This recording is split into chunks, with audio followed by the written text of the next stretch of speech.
You know from my last video that I'm attempting to build a marketing consulting business without losing all my hair in the process. What's that, you ask? How's it going? Well, they say Rome wasn't built in a day, and apparently neither is my business. In this series of videos, I'm inviting you along for the roller coaster ride that is my entrepreneurial journey. Trust me, there'll be some highs, lows, and probably a few what the f***s. In this first episode, I'll take you back to where it all started. The idea, the inspiration, and yes, the utterly naive belief that I knew what I was doing. Still don't. So grab your popcorn and let's do this.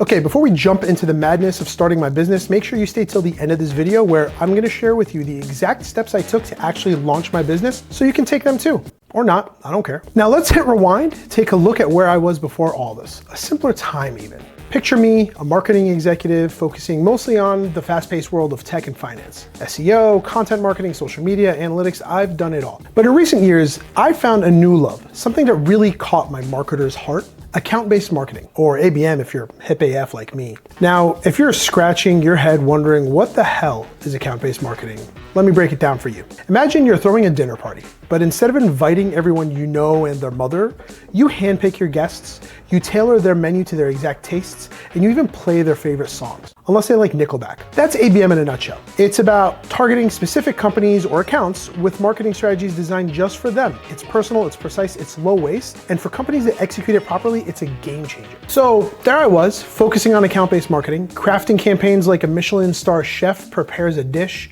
ingredients meticulously chosen. Now, did every dish come out perfectly? No, but that's the beauty of marketing. You learn, you grow, you taste test a lot. Should I have been a chef? And why, you might ask, would I leave this to build my own marketing consulting business? Well, sometimes you got to take recipes and start your own kitchen, right? I saw an opportunity to take all that experience and expertise in ABM and put it to work in a way that is entirely mine. All right, let's get into the meat and potatoes of this whole entrepreneurial escapade.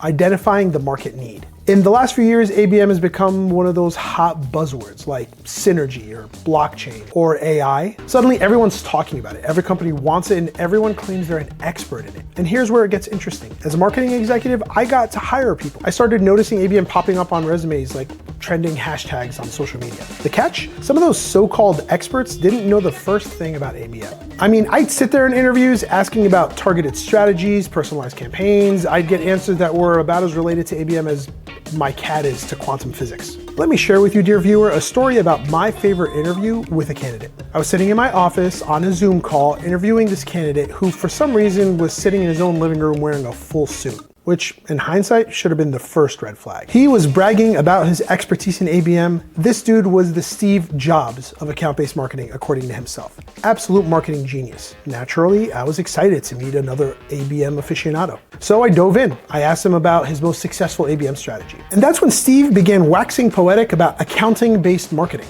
Did I hear him right?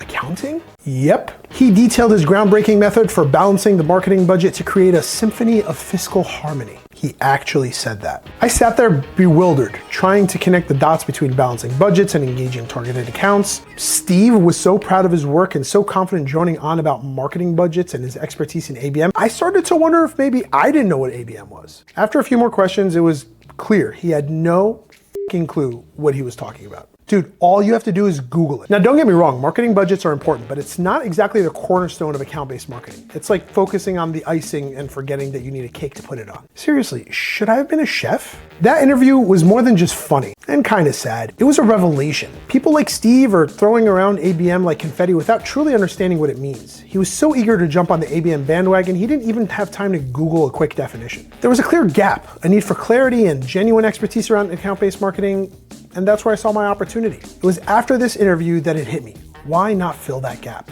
Why not use my expertise to shed some light on true account-based marketing? And that's where the idea for my marketing consulting business started to take shape. A business dedicated to teaching, guiding, and implementing true account-based marketing strategies without the bullshit. And definitely without the fake resume credentials. So there I was, struck by this revelation that people were as confused about ABM as a cat in a room full of laser pointers. The market was hungry for authentic knowledge and guidance. But identifying the need is one thing. Taking action and starting my business is where the real work begins. And so, as promised, here are the 5 steps I took to get my business off the ground. Step 1, research and understanding. First, I went on a research binge, like Frodo on a caffeine-fueled quest. I needed to understand the depth of the confusion in the areas where misinformation was rampant and opportunities to teach and guide. Was this just one oddball interview, or was this a pattern? Spoiler alert, it was a pattern. Step 2, skill and expertise assessment. Next, I took a long, hard look in the mirror, metaphorically speaking. I assessed my skills, my expertise, my passion for ABM. Could I make a difference? Could I bring clarity where there was confusion? Yes, I can. I've already trained lots of the staff that work for me on ABM. In fact, I've created some of the genuine experts that actually exist out there. So I can absolutely do it. So there's no reason I wouldn't be able to do it as a consultant. Step 3, building a blueprint. With research in hand and confidence in my abilities, I started sketching out a blueprint of what my consulting business would look like. This was like assembling a puzzle with extra pieces and no pictures to guide me. But hey, who needs instructions when you got confidence and ambition, right? Me. I need instructions. So I mapped out my services, identified customer profiles, set goals, and even dreamed up some pretty snazzy branding, if I do say so myself. Step 4, network and feedback. I reached out to fellow marketing pros, mentors, even former employees to gather feedback, insights, and encouragement. Well, I need the encouragement. From casual coffee chats to formal one-on-one meetings, I was harvesting wisdom like a farmer in knowledge season. Knowledge season? Why did I write that? It was enlightening and humbling, and my blueprint was a lot better for it. Step 5. Launch and learn. Finally, with a blueprint, a network, and a truckload of determination, I launched my marketing consulting business, focusing my message on real, authentic ABM strategies. The launch was a whirlwind of excitement, terror, endless to-do lists, quitting my job. Was it smooth sailing? Absolutely not. Did I learn and adapt and grow? You bet. So there you have it. The origin story of a marketing consulting business born from a mix-up between account-based marketing and, well, accounting. But we're far from done. In fact, we're just revving up the engines on this entrepreneurial ride. Along the way, we'll navigate twists, turns, triumphs, facepalm moments, laughter, but lots of lessons. And believe me, you won't want to miss a second of it. There, now you're an expert. If you found today's tale entertaining or insightful, give that like button a click and don't forget to subscribe. You never know what's around the corner, and I can't wait to share more of my quirky, challenging, rewarding steps with you. Got questions, thoughts, funny marketing mix-ups of your own? Drop a comment below. I'd love to hear from you. Until next time, keep those acronyms straight, your marketing game strong, and see you on the next leg of this wild journey. Cool, thanks.